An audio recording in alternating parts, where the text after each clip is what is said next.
we point out in our book that that Western academic writing, particularly on Ukraine since 1991, has maybe excessively and over-focused on national identity questions, regionalism, language, and such like.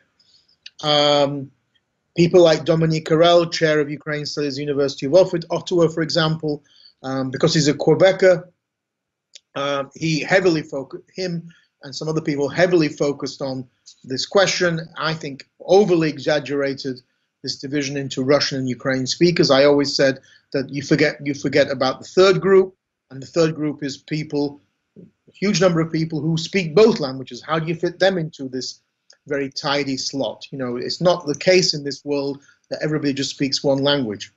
And this over focus on Ukraine and identity by people like Dominique Arel has proven to be wrong by this crisis, because a huge number of Russian speakers, majority of them in Ukraine, also don't have a problem with the Ukrainian language, so they're not anti-Ukrainian, and they've supported Ukraine in the war against Russia, either as volunteers delivering to the front line or as soldiers and national guardsmen. So the idea that somehow Ukraine is divided, sadly, it was both wrong, and it's fed into this misperception that many people have in the West, and particularly Putinophiles have in the West, that somehow this is a civil war between Ukrainian and Russian speakers, which we categorically deny. It's simply not true, and it's only said by people who have never visited Ukraine, who have never seen how it's very easy in Ukraine to be a Russian speaker and a Ukrainian patriot.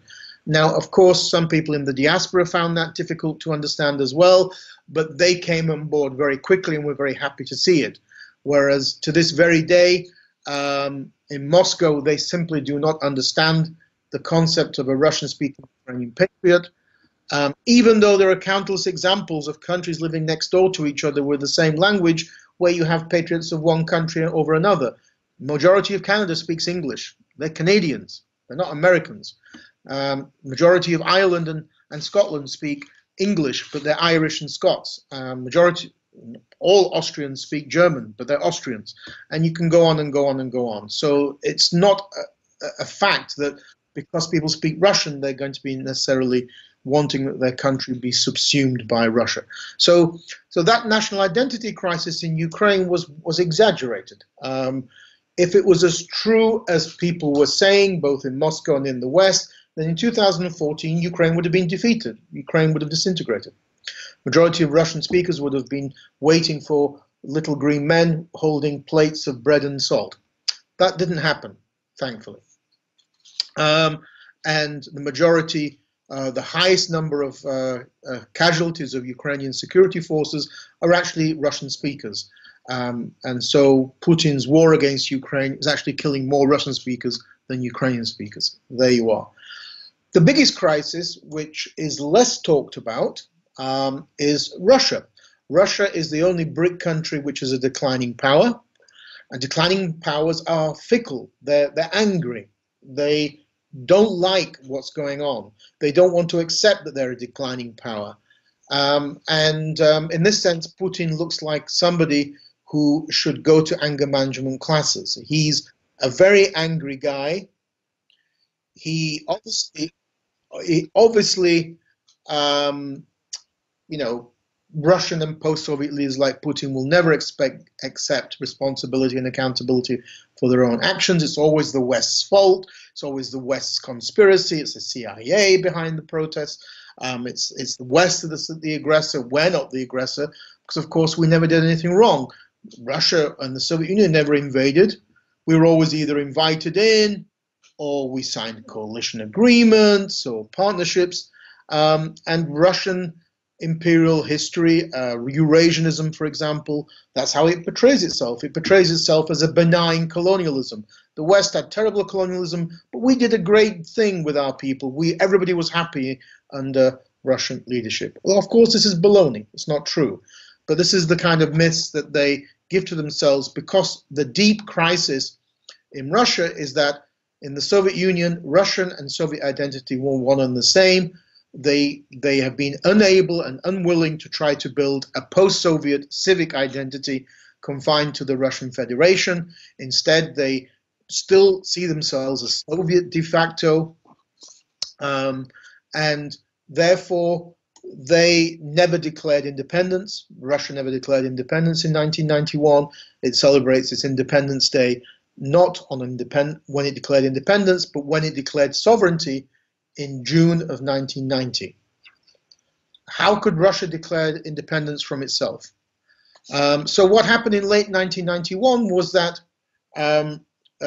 Russia took control of Soviet institutions in Moscow and undertook state building from top down with Soviet institutions.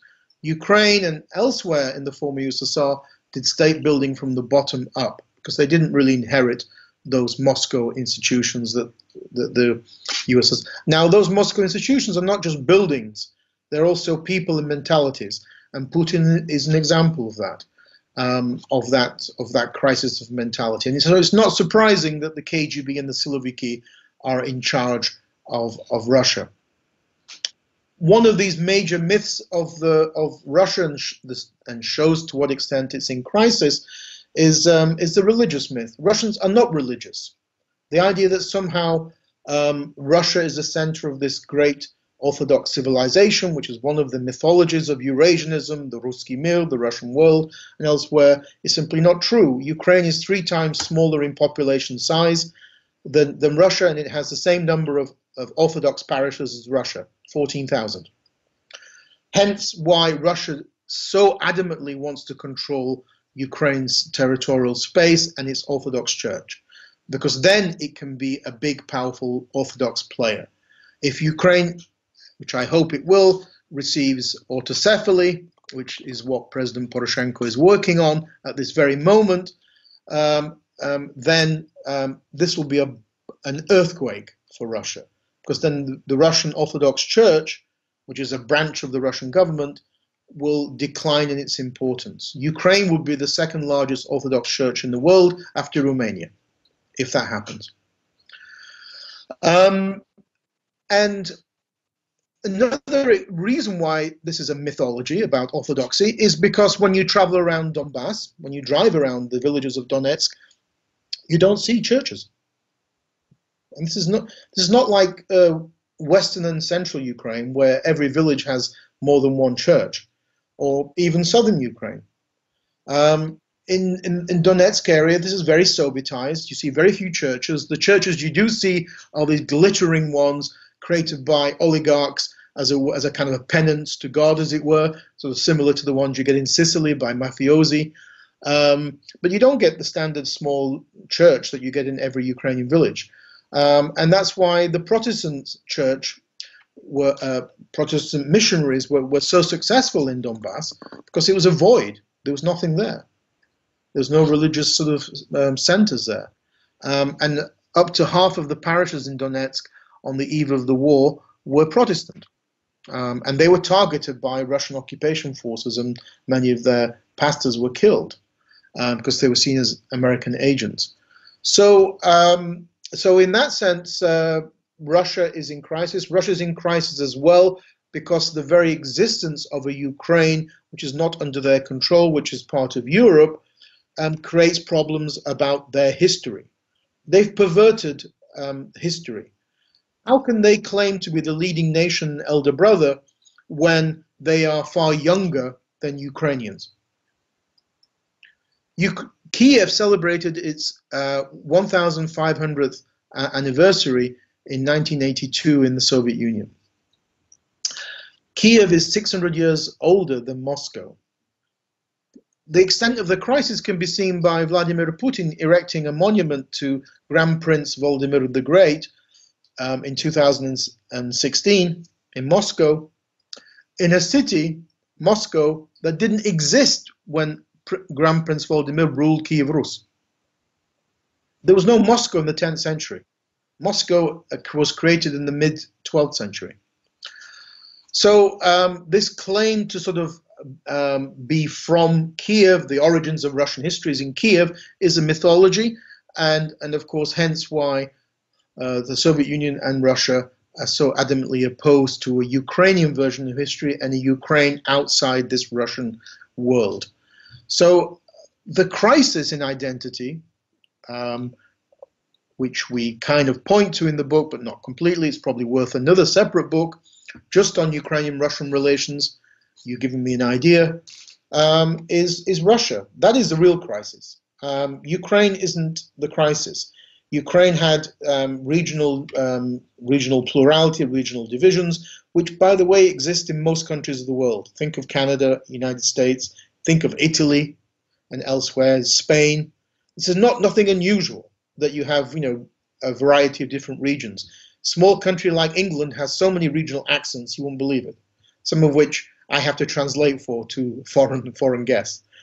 So this is nothing unusual. Why people picked on these, I don't know, and exaggerated their prominence. The real crisis is Russia. It's a declining, angry power, which is why it's not willing to play by the international rules, and why it doesn't believe it's treated with respect. This is not the way that the Chinese think of themselves, or the Brazilians, or the Indians, but the Russians do. So let's focus on the crisis in Russia.